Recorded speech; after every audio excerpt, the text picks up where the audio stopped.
यह आदमी एक सुनसान द्वीप के किनारे पूरी तरह बेहोश पड़ा था। जब उसकी आंख खुली तो उसने खुद को एक सुनसान द्वीप पर पाया। उसकी नजर जहां तक गई वहां सिर्फ और सिर्फ समुद्र ही नजर आ रहा था। लेकिन जैसे ही उसने आसपास देखा उसके रोंगटे खड़े हो गए, क्योंकि उसके साथ ही किनारे पर बेजान पड़े थे। वह भागता हुआ जैसे ही उनके पास पहुंचा वहां वे पहले ही मर चुके थे। अब उसे एहसास हुआ कि वह अकेला ही इस द्वीप पर जिंदा बच पाया, लेकिन उसे यह नहीं पता था कि अब उसकी जिंदगी की सबसे दर्दनाक जंग शुरू होने वाली थी। दरअसल इस आदमी का नाम रॉबिन्सन होता है। कुछ दिन पहले रॉबिन एक समुद्री सफर पर निकला था। वह अपने सब दोस्तों के साथ समुद्री जहाज पर आगे बढ़ ही रहे थे। तभी अचानक एक बहुत बड़े तूफान ने उन्हें चारों तरफ से घेर लिया। उस तूफान की लहरें इतनी खतरनाक थीं कि पूरा का पूरा जहाज उस विशाल समुद्र के बीचों बीच डूब गया। इसके बाद सीन प्रेजेंट में आया, जहां उसने कई गड्ढे खोदे और अपने सब साथियों को दफना दिया। उस सुनसान द्वीप पर रात गुजारने के लिए वह एक ऊंचे दरख्त पर सोता रहा। सुबह होते ही उसकी नजर समुद्र में फंसे उसके अपने जहाज पर पड़ी। वह बिना सोचे पानी में तैरता हुआ उसकी तरफ बढ़ने लगा। काफी मेहनत के बाद आखिरकार वह अपने जहाज तक पहुंचा और वहां से अपने जिंदा रहने के लिए जो जरूरी सामान उसे मिलता गया वह उसे जमा करता गया। जैसे ही वह जहाज के निचले हिस्से में पहुंचा वहां उसे किसी की अजीब सी आवाज सुनाई देने लगी। उसने तुरंत एक कुल्हाड़ी उठाई और जल्दी से दरवाजा तोड़ दिया। जैसे ही उसने दरवाजा खोला उसके सामने उसका अपना ही कुत्ता जैक खड़ा था। उसने अपने कुत्ते को साथ लिया और कुछ लकड़ियों से बेड़ा बनाकर जितना सामान उठा सकता था सब लेकर वह वापस किनारे की तरफ निकल पड़ा। अथक मेहनत के बाद आखिरकार वह उस किनारे तक पहुंच ही गया। आते ही उसने खाना खाकर अपना और जैक का पेट भर लिया। लेकिन यहाँ इस सुनसान जगह पर वह खाना उसके लिए कम पड़ने वाला था, क्योंकि वह खाना सिर्फ और सिर्फ 4 से 5 दिन का था। लेकिन अगर 4 से 5 दिन तक किसी करिश्मे की तरह कोई मदद उसके लिए आ गई तो उसकी खुशकिस्मती, नहीं तो वह यहाँ भूख से ही मरने वाला था। इसलिए वह जैक को अकेला ही छोड़कर खुद किसी आंधी की तरह दौड़ पड़ा, इस उम्मीद के साथ कि आगे यहाँ से बाहर निकलने का कोई रास्ता मिल जाएगा। घने जंगल को किसी गोली की तरह पार करते हुए वह उस द्वीप के दूसरे कोने तक जा पहुंचा। लेकिन जो नजारा उसके सामने था उसने उसकी सारी उम्मीदें तोड़ कर रख दी। दूर दूर तक उसके सामने सिर्फ और सिर्फ समुद्र का पानी था। चारों तरफ फैला पानी देखकर अब उसे लगा कि वह यहाँ से कभी भी नहीं निकल पाएगा। अपने सामने का मंजर देखकर वह पूरी तरह टूट गया। दिन हफ्तों में और हफ्ते महीनों में बदलते गए। उस द्वीप पर रहते हुए उसे कई महीने गुजर चुके थे, लेकिन अभी तक वहाँ से उसे कोई भी जहाज गुजरता हुआ दिखाई नहीं दिया। अब उसे अपनी जिंदगी लगभग खत्म होती हुई नजर आ रही थी। एक दिन रॉबिन अपने कुत्ते जैक के साथ किनारे पर खड़ा था। तभी अचानक जैक जोर जोर से भौंकने लगा। जब रॉबिन की नजर समुद्र पर पड़ी तो सामने का मंजर देखकर उसकी रूह कांप उठी। दूर उसे एक बड़ा जहाज नजर आया जो ठीक उनके सामने से गुजर रहा था। उसे देखते ही रॉबिन तुरंत उसकी तरफ दौड़ पड़ा। रॉबिन अपने हाथ में मशाल पकड़े उसकी तरफ तेजी से बढ़ने लगा। उसने जल्दी से आग जलाने की कोशिश की, मगर शोले उठने में देर लग गई। तब तक जहाज धीरे धीरे दूर होता जा रहा था। घबराहट में उसने राइफल उठाई और कई फायर किए, लेकिन समुद्र की गरजती लहरों ने हर आवाज को दबा दिया। जहाज आगे बढ़ता रहा, मगर पीछे से रॉबिन की वो दर्द भरी आवाज उस जहाज के करीब भी न जा सकी। वो जहाज भी रॉबिन की आखिरी उम्मीद था और अब वह भी उससे दूर जा रहा था। घबराहट में वह सीधा समुद्र में कूद पड़ा। रॉबिन पूरी ताकत से जहाज की तरफ बढ़ने लगा, लेकिन तेज लहरों के सामने उसकी एक न चली और वह उन लहरों के बीच वहीं का वहीं तैरता रहा। वो जहाज इतना दूर हो गया कि सिर्फ एक छोटा सा नुक्ता नजर आने लगा और फिर हमेशा के लिए गायब हो गया। थका हुआ रॉबिन वापस किनारे पर आ गिरा। उसकी उदासी देखकर उसका सबसे करीबी साथी जैक भी जोर जोर से वहाँ भौंकने लगा, जैसे वह भी अपनी जिंदगी की आखिरी उम्मीद हार चुका हो। रात भर वह आसमान की तरफ देखता रहा, मगर अब उसे बचने की कोई भी उम्मीद नजर नहीं आ रही थी। अब ज्यादा देर वह खुले आसमान में रह तो सकता नहीं था, इसलिए उसने उसी दिन कुछ लकड़ियां जमा करके धीरे धीरे अपने लिए एक छोटा सा ठिकाना तैयार करने लगा। काफी मेहनत के बाद आखिरकार उसने अपनी रात गुजारने के लिए एक आर्जी घर बना ही लिया। धीरे धीरे उसकी जिंदगी एक रूटीन में ढल गई। सुबह खाने की तलाश, दिन में घर और आसपास का काम, और शाम को समुद्र के किनारे जैक के साथ बैठकर दूर किसी मदद के आने का इंतजार करता। देखते ही देखते उसे वहाँ पूरे 6 साल गुजर गए। जैक भी हर पल उसकी जिंदगी का सबसे करीबी साथी बना रहता। जैक एक जानवर जरूर था, लेकिन कभी कभी एक छोटा सा साथी भी अकेले इंसान के लिए किसी करिश्मे से कम नहीं होता। रात जब वह सोता उसे अपनी पत्नी की खूब याद सताती। वह अंदर ही अंदर सोचता कि काश उस दिन वह अपनी पत्नी की बात मान लेता तो आज इस हाल में न होता। एक दिन जब वो दोनों समुद्र किनारे टहल रहे थे, अचानक रोबिन की नजर रेत पर बने एक अजीब से पैर के निशान पर पड़ी। उस पैर के निशान को देखते ही उसे लगा कि शायद यह उसी के पैर का निशान होगा। जब जब उसने उसे ध्यान से देखा तब उसके होश उड़ गए। जिस पैर के निशान को वो देख रहा था वो किसी अनजान इंसान के कदम का निशान था। रॉबिन ने तुरंत राइफल मजबूती से पकड़ी और आसपास नजर घुमाते हुए आगे बढ़ने लगा। वहीं उसका साथी जैक भी बेचैन नजर आने लगा, जैसे उसे किसी अनजाने खतरे का एहसास हो गया हो। कुछ दूर जाने के बाद उन्हें वहां लकड़ी से बनी कई कश्तियां खड़ी दिखाई दी। साफ था जैसे कोई उन्हें कुछ देर पहले ही यहाँ छोड़कर गया हो। अब सवाल ये था, इस सुनसान द्वीप पर आखिर और कौन मौजूद था? उसके दिल में डर और भी बढ़ने लगा, लेकिन फिर भी रॉबिन धीरे धीरे आवाजों की तरफ बढ़ता गया। अपने हाथ में अपनी राइफल थामे उसने एक बड़े दरख्त के पीछे छुपकर जब दूर अपने सामने देखा तो उसकी रूह कांप उठी। सामने लोगों का एक बड़ा झुंड किसी खौफनाक रस्म में मशगूल था। वहाँ कुछ कैद लोग रस्सी से बंधे हुए नजर आ रहे थे। अपने सामने ये देखकर रॉबिन समझ गया कि यहाँ कुछ बहुत बुरा होने वाला है। उसने तुरंत अपनी राइफल रीलोड कर ली। जैसे जैसे वो अपने सामने का डरावना दृश्य देखता गया उसका दिल जोर जोर से धड़कता गया। वो जानता था कि अगर वो पकड़ा गया तो उसकी जान भी खतरे में पड़ सकती है। लेकिन फिर उसकी नजर उन कैद लोगों पर पड़ी। उनकी बेचैनी और मदद की उम्मीद ने उसके अंदर की इंसानियत को जगा दिया, क्योंकि वहाँ खड़े आदिवासी एक आदमी को काटने वाले थे। 6 साल की तन्हाई के बावजूद वो किसी बेकसूर को यूं मुसीबत में छोड़ नहीं सकता था। उसने बिना वक्त गंवाए अपनी राइफल उठाई और मौका देखते ही ट्रिगर दबा दिया। एक तेज गोली निकलकर सीधा एक आदिवासी को जा लगी। उसे गोली लगते ही वो खौफनाक रस्म एकदम अफरा तफरी में बदल गई। सब आदिवासी इधर उधर भागने लगे। हर तरफ चीखने चिल्लाने की आवाजें गूंज उठी। इसी भीड़ का फायदा उठाकर एक बंधा हुआ आदिवासी अपनी रस्सी तोड़कर भाग निकला। भागते भागते वो सीधा रॉबिन के सामने आ गया। उस आदमी को अपनी ओर आता देख रॉबिन घबरा गया। घबराते हुए वो उससे कहने लगा, हम दोस्त हैं, दुश्मन नहीं। मैं तुम्हें कोई भी नुकसान नहीं पहुंचाऊंगा। वो आदिवासी भी अपने हाथ में हथियार लिए उसके पास बढ़ा और एकदम नीचे आकर उसके सामने घुटनों के बल बैठ गया। उसने उसका पैर पकड़ा और सीधा अपने कंधे पर रख दिया, जैसे वो रॉबिन को अपना मालिक समझ रहा हो। रॉबिन हैरान था। उसे बिल्कुल समझ नहीं आ रहा था कि आखिर ये आदिवासी उसका पैर अपने कंधे पर किस लिए रख रहा है। लेकिन अगले ही पल उसने अचानक रॉबिन की राइफल उठा ली। उस आदिवासी ने राइफल उठा तो ली थी, मगर वो उसे चलाना नहीं जानता था। ये देखते ही रॉबिन समझ गया कि वो उसे कोई नुकसान नहीं पहुंचाएगा। उसने तुरंत कहा, मेरी गन मुझे वापस दो, मैं तुम्हें कोई नुकसान नहीं पहुंचाऊंगा। जब उस आदिवासी ने उसकी कोई बात नहीं सुनी तब उसने अपने पास रखा बचा कुचा खाना निकाला और नीचे एक पत्थर पर रख दिया। इशारों ही इशारों में रॉबिन ने उसे समझाने की कोशिश की कि वो उसकी मदद करना चाहता है। ये देखकर आदिवासी घबराते हुए घूर घूर कर रॉबिन की तरफ देखने लगा। जब उसे यकीन हो गया कि सामने खड़ा रॉबिन उसे मारने नहीं बल्कि उसकी मदद करना चाहता है, तब वो आदिवासी डरते हुए पास रखे खाने की तरफ बढ़ने लगा। मगर उसी वक्त झाड़ियों से कुछ हमलावर आदिवासी बाहर निकल आए। रॉबिन ने मौका देखते ही एक आदिवासी को वहीं पर ढेर कर डाला। लेकिन इस बार रॉबिन की खुशकिस्मती थी कि मौके पर वो आदिवासी भी उसकी मदद के लिए खड़ा हो गया। उसने एक ही झटके में वहाँ मौजूद हमलावर आदिवासी को मौत की नींद सुला दिया। कुछ ही लम्हों में वहाँ खतरा टल गया। लड़ाई खत्म होने के बाद जब रॉबिन ने पीछे मुड़कर देखा तो वो आदिवासी अपने हाथों मारे हुए आदिवासी के शरीर के टुकड़े खा रहा होता है। अपने सामने ये मंजर देखकर उसके रोंगटे खड़े हो गए। उसे समझ आ गया कि जिस आदिवासी की उसने जान बचाई वो कोई आम आदिवासी नहीं बल्कि एक आदमखोर कबीले से ताल्लुक रखता है। रॉबिन की घूरती हुई आंखें जब उस आदिवासी ने देखी तो वहीं से वो दुम दबाकर भाग निकला। रॉबिन बिना वक्त गंवाए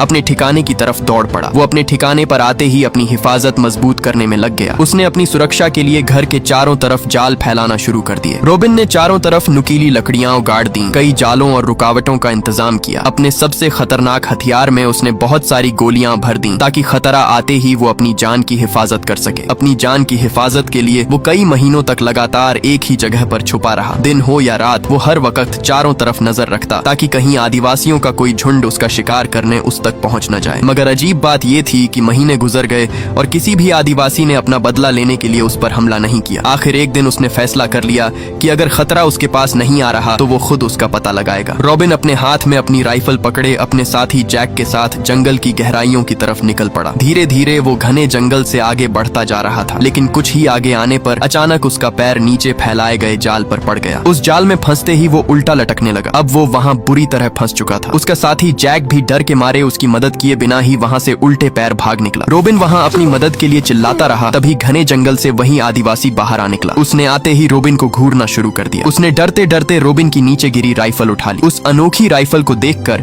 उस आदिवासी के चेहरे पर ऐसी मुस्कान फैल गई जैसे उसे कोई अनमोल खजाना मिल गया हो। उल्टा लटका हुआ रॉबिन समझ गया कि यही उसके पास मौका है। उसने तुरंत किसी तरह अपना चाकू निकाला और खुद से बंधी रस्सी को बीच से काट डाला। आजाद होते ही उसने अपनी राइफल सीधा उस पर चला दी जो उसे छूती छूती आगे निकल गई। आदिवासी एकदम से चौंक गया। वो समझ गया कि ये छोटा सा हथियार उसके लिए बहुत खतरनाक है। रॉबिन ने उसे दिखाने के लिए अपनी राइफल ऊपर दरख्त पर बैठे पक्षियों पर चला दी, जिससे एक पक्षी वहीं पर ढेर हो गया। अपने सामने ये सब देखकर उस आदिवासी ने भी लकड़ी का एक टुकड़ा उठाया और इतने सही निशाने से फेंका कि वो सीधा अपने निशाने पर जा लगा। तब रोबिन को एहसास हुआ कि ये आदिवासी सिर्फ ताकतवर ही नहीं बल्कि काफी होशियार भी है। धीरे धीरे दोनों के बीच फिर से भरोसा पैदा होने लगा। आखिर उसने उसे अपने घर ले जाने का फैसला कर लिया। उस रात दोनों ने साथ बैठकर खाना खाया और शायद पहली बार इस सुनसान द्वीप पर रोबिन बेचारे को तन्हाई थोड़ी कम महसूस हुई। लेकिन भरोसे के साथ साथ डर भी अभी बाकी था, इसलिए उसने एहतियातन उसे बांध कर रखा। मगर अगली सुबह कुछ अजीब हुआ जिसने सब कुछ बदल कर रख दिया। आंख खुलते ही रोबिन ने देखा कि वो आदिवासी ठीक उसके सामने खड़ा है। न उसके चेहरे पर गुस्सा था और न ही भागने की कोशिश, बल्कि वो आदिवासी उसके लिए सुबह का खाना लेकर आया था। ये मंजर देखकर रोबिन का शक धीरे धीरे खत्म होने लगा। उसने तुरंत उसे आजाद कर दिया और पहली बार उसे एक दोस्त की तरह देखा। उसी दिन उसने उसका नाम हंटर रख दिया। वक्त के साथ दोनों की दोस्ती और भी मजबूत होती गई। रोबिन ने हंटर को अपनी भाषा सिखानी शुरू की और हैरत की बात ये थी कि हंटर बहुत जल्दी सीखने लगा। कुछ ही महीनों में दोनों एक दूसरे की बातें समझने लगे। अब वो आदिवासी सिर्फ एक अजनबी नहीं रहा बल्कि इस सुनसान द्वीप पर रोबिन का सबसे करीबी साथी बन चुका था। वो घर के काम से लेकर शिकार तक हर जगह रोबिन का साथ देता। धीरे धीरे दोनों की जिंदगी पहले से बेहतर होने लगी। एक शाम दोनों आग के पास बैठे बातें कर रहे थे। गुफ्तगू के दौरान जिंदगी और दुनिया को देखने के नजरियों पर बात शुरू हो गई। हंटर की सोच और तजुर्बे रोबिन से काफी अलग थे। दोनों ने एक दूसरे को समझाने की कोशिश की, लेकिन धीरे धीरे बात बहस में बदल गई। गुस्से में रोबिन ने हंटर को एक ऐसा लफ्ज कह दिया जो उसके दिल को लग गया। ये सुनते ही हंटर चुपचाप तुरंत वहां से चला गया। उस दिन के बाद दोनों के दरमियान पहले जैसी दोस्ती नहीं रही। एक ही द्वीप पर रहते हुए भी दोनों ने अलग अलग रास्ते चुन लिए। जब कभी सामना होता दोनों नजरें चुरा कर गुजर जाते। मगर वक्त के साथ रोबिन को एहसास होने लगा कि उसने गुस्से की वजह से अपने सबसे करीबी दोस्त को खुद से दूर कर दिया है। अब उसके दिल में सिर्फ एक ही चीज रह गई थी और वो था पछतावा। कई दिन सोचने के बाद वो अपने साथी हंटर को दोबारा से ढूंढने निकल पड़ा। जब हंटर द्वीप किनारे अकेला मिला तो रोबिन चुपचाप उसके पास गया और अपनी गलती पर माफी मांगने लगा। उसने वादा किया कि आगे से दोनों एक दूसरे की सोच का एहतराम करेंगे और दोस्ती को हर चीज से ऊपर रखेंगे। हंटर कुछ लम्हे खामोश रहा, फिर मुस्कुराकर उसकी माफी कबूल कर ली। उस एक पल ने दोनों को पहले से भी ज्यादा करीब कर दिया। अब दोनों फिर साथ वक्त गुजारने लगे। कभी समुद्र के किनारे घूमते, कभी शिकार करते और कभी हंस हंस कर पुराने गिले शिकवे भूल जाते। मगर एक दिन हंटर ने एक ऐसा राज बताया जिसने सब कुछ बदल दिया। उसने बताया कि उसने अपने कबीले के कुछ कानून तोड़े थे, इसी वजह से उसे सजा के तौर पर यहाँ भेजा गया था। और क्योंकि रोबिन ने उसकी मदद की थी, इसलिए अब किसी भी सूरत वो लोग उससे अपना बदला लेने के लिए उसे ढूंढने जरूर यहाँ आएंगे। ये खबर सुनते ही दोनों समझ गए कि खतरा अभी टला नहीं है, इसलिए उन्होंने पहले ही तैयारी शुरू कर दी। अगले पूरे 4 महीने दोनों ने अपनी हिफाजत के लिए जाल, रुकावटें और धमाकेदार फंदे तैयार करने में लगा दिए, क्योंकि उन्हें पता था कि अगला मुकाबला पहले से कहीं ज्यादा खतरनाक होने वाला है। एक दिन जब दोनों सुकून से बैठे थे, अचानक उन्हें ज्वालामुखी की तरफ से जोर जोर की गरज सुनाई देने लगी। दोनों तुरंत चौकन्ने हो गए। जब दोनों ने उसी गुफा की तरफ जाकर देखा, तब वहाँ वही आदिवासी कबीले के लोग एक बार फिर से किसी इंसान की बलि की तैयारी कर रहे थे। उन्होंने अपनी तैयारी के मुताबिक फैलाए गए जाल पर आग लगा दी। आग लगते ही चिंगारियां जल उठीं और आग तेजी से गुफा की तरफ बढ़ने लगी। लेकिन उनकी बदकिस्मती कि उस आग को देखते ही उनका तीसरा साथी जैक उस आग के पीछे दौड़ पड़ा। रोबिन ने उसे जोर जोर से आवाजें लगाईं, लेकिन तब तक बहुत देर हो चुकी थी। तभी अचानक जोरदार धमाका हुआ और उसका सबसे वफादार साथी जैक हमेशा के लिए उससे बिछड़ गया। अपने सामने अपने साथी को दूर जाता देखकर वो अंदर से पूरी तरह टूट गया। यह सदमा इतना गहरा था कि रोबिन का दिल पूरी तरह टूट गया, लेकिन न चाहते हुए भी उसने जैक को जमीन में दफना दिया और काफी देर तक उसकी यादों में खोया रहा। सालों से उसका साथ देने वाला उसका वफादार साथी जैक हमेशा के लिए उससे बिछड़ गया, लेकिन मुश्किलें उनके लिए अभी खत्म नहीं हुई थी। हंटर ने उसे समझाया कि अगर कबीले को उसके जिंदा होने की खबर मिल गई तो वो उनका पीछा करते हुए यहाँ तक जरूर आएंगे। तब रोबिन ने एक नया प्लान बनाया। उसने कहा कि शायद अब वक्त आ गया है कि वो एक बड़ा बेड़ा बनाकर द्वीप से बाहर निकलने की कोशिश करें। लेकिन इस बात ने हंटर को परेशान कर दिया। हंटर इसलिए परेशान हुआ क्योंकि उसे लगा रोबिन उसे दोस्त नहीं बल्कि गुलाम बनाने की सोच रहा है। पुरानी गुलामी की बातें याद आने से उसको शक हो गया। इसलिए एक बार फिर से दोनों के दरमियान एक नई गलतफहमी जाग उठी और बात इतनी बढ़ गई कि हंटर फिर से उससे दूर हो गया। अब रोबिन एक बार फिर से तन्हा रह गया। उसने अकेले ही द्वीप छोड़ने की तैयारी शुरू कर दी। दिन रात की मेहनत के बाद धीरे धीरे एक बड़ा बेड़ा तैयार होने लगा। हर लकड़ी, हर रस्सी और हर गिरह में उसकी उम्मीद जुड़ी हुई थी। फिर एक दिन जब रोबिन अपने काम में मशगूल था, अचानक हंटर उसके सामने आ खड़ा हुआ। इस बार उसके चेहरे पर न गुस्सा था और न ही शिकवा। उसने मुस्कुराते हुए कहा कि वो अपने दोस्त का साथ देने के लिए तैयार है। यह सुनकर रोबिन को महसूस हुआ कि शायद उनकी दोस्ती हर गलतफहमी से ज्यादा मजबूत थी। हंटर ने अपने हाथों से बनाई हुई एक माला उसे यादगार के तौर पर दे दी और दोनों की दोस्ती फिर से पहले जैसी हो गई। लेकिन लेकिन अगले ही दिन एक बहुत ही खतरनाक तूफान आ गया। तूफान इतना तेज था कि उन्हें वहां से हिलने का समय तक नहीं मिला। उन्होंने जैसे तैसे करके अपने सब जानवरों को तहखाने लगाया और अपनी बनाई गई कमजोर सी झोपड़ी में छुपकर पूरी रात उस भयंकर तूफान के थमने का इंतजार करते रहे। उस खतरनाक तूफान में उसका बनाया गया बेड़ा भी धीरे धीरे खुलने लगा और तभी अचानक वो बेड़ा फिसलते हुए सीधा पानी में जा गिरा। सुबह जब दोनों अपनी झोपड़ी से बाहर निकले तो पूरा द्वीप तबाह हो चुका था। हर तरफ टूटी हुई लकड़ियां और बिखरे हुए पेड़ पड़े थे। यही नहीं बल्कि उस खौफनाक तूफान में उनके सब जानवर भी मारे जा चुके थे। सबसे बड़ा सदमा यह था कि उनका बनाया हुआ बेड़ा भी सैलाब में बहकर गायब हो चुका था। लेकिन अब उनके पास समय बिल्कुल भी नहीं था, क्योंकि पूर्णिमा की रात धीरे धीरे उनके और भी करीब आती जा रही थी और कबीले के आदमखोर लोग किसी भी समय वापस आ सकते थे। इसीलिए दोनों ने मिलकर पूरे द्वीप को एक जंग का मैदान बना दिया। हर जगह छुपी हुई रुकावटें और जाल लगा दिए गए। रोबिन ने अपने शातिर दिमाग से एक ऐसा हथियार तैयार किया जो छुपकर हमला कर सकता था और हर रास्ता जाल से भर दिया गया। पूर्णिमा की रात रोबिन ने अपना पूरा रूप बदलकर खुद को कबीले जैसा दिखने वाला आदमखोर बना लिया। फिर उसने अपनी बांसुरी बजाकर उन्हें अपने फैलाए गए जालों की तरफ खींचना शुरू किया। शुरू में सब कुछ प्लान के मुताबिक चल रहा था। जब सब आदिवासी लोग जैक की कब्र के पास पहुंचे, वहां उन्होंने सब कुछ खोद डाला। अपने सामने ये मंजर देखकर उसका गुस्सा फूट पड़ा। जब सब आदिवासी लोग उसकी झोपड़ी के आसपास पहुंचे, उसने तुरंत अपने फैलाए हुए जाल की रस्सी काट डाली और अगले ही पल पूरा मैदान अफरा तफरी में बदल गया। जैसे जैसे सब जाल खुलते गए, सब आदिवासी लोग जालों में फंसते गए। उधर सब आदिवासी जैसे ही उनके घर की तरफ बढ़े, अचानक एक बहुत बड़ा धमाका हुआ। घर के साथ साथ सब आदिवासी वहीं ढेर हो गए। दोनों को लग रहा था अब जीत उनकी है, लेकिन अगले ही पल कुछ आदिवासी लोग घने जंगल से बाहर आ निकले और एक तीर सीधा रोबिन को जा मारा। हंटर से अपने साथी को तड़पता हुआ देखा नहीं गया। उसने तुरंत अपनी कुल्हाड़ी सीधा उस आदिवासी के सर पर दे मारी,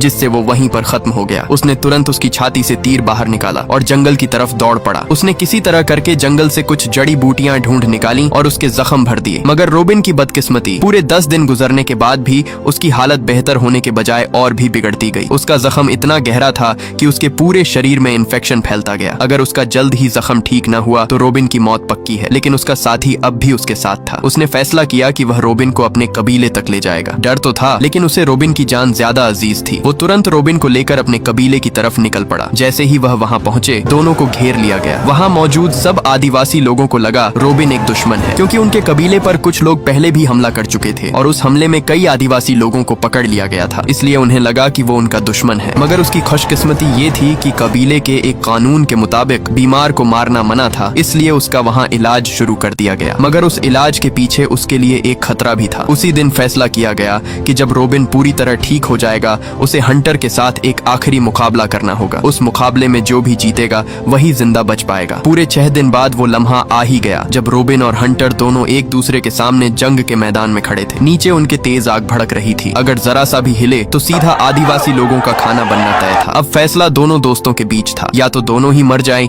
या कोई एक जीतकर जिंदा रहने का फैसला करे। दोनों की सांसें तेजी से धड़क रही थीं। तभी अचानक दोनों के बीच मुकाबला शुरू हो गया। दोनों एक दूसरे को हराने में लग गए, लेकिन जख्मी होने की वजह से रोबिन ज्यादा देर तक हंटर के सामने टिक नहीं पाया और अचानक उसके हाथ से उसका चाकू नीचे जा गिरा। अब लड़ने का उसके पास कोई और मौका नहीं था, इसलिए वो हंटर से कहने लगा, मुझे मार दो, मैं अब और जिंदा नहीं रह सकता। लेकिन आगे से हंटर ने उसे मारने से साफ साफ मना कर दिया। लेकिन अगर उसने उसे न मारा तो दोनों का मरना तय था, इसलिए न चाहते हुए भी हंटर उसे खत्म करने के लिए तैयार हो गया। इससे पहले हंटर रोबिन को मार पाता, अचानक हवा में गोली उड़ती हुई सीधा हंटर को जा लगी। गोली लगते ही हंटर रोबिन की बाहों में गिर पड़ा। पल भर में सब कुछ बदल गया। रोबिन का सबसे बड़ा सहारा उसी लम्हे उससे छिन गया। अचानक वहाँ बड़ी तादाद में वही लोग फिर से आदिवासी लोगों पर हमला कर चुके थे। उन सब लोगों ने पूरा आदिवासी कबीला अपने कब्जे में ले लिया। वक्त गुजरता गया। लगभग 28 साल बाद रोबिन किसी तरह उस द्वीप से बाहर निकल ही आया। उसे जिंदगी वापस मिली और दोबारा अपनी दुनिया में लौट आया। अपनी जिंदगी उसने दोबारा अपनी पत्नी के साथ बसा ली, लेकिन उसके दिल का एक हिस्सा हमेशा उसी द्वीप पर रह गया। आज भी जब वो आग के पास बैठता है तो उसे अपने सबसे वफादार साथी हंटर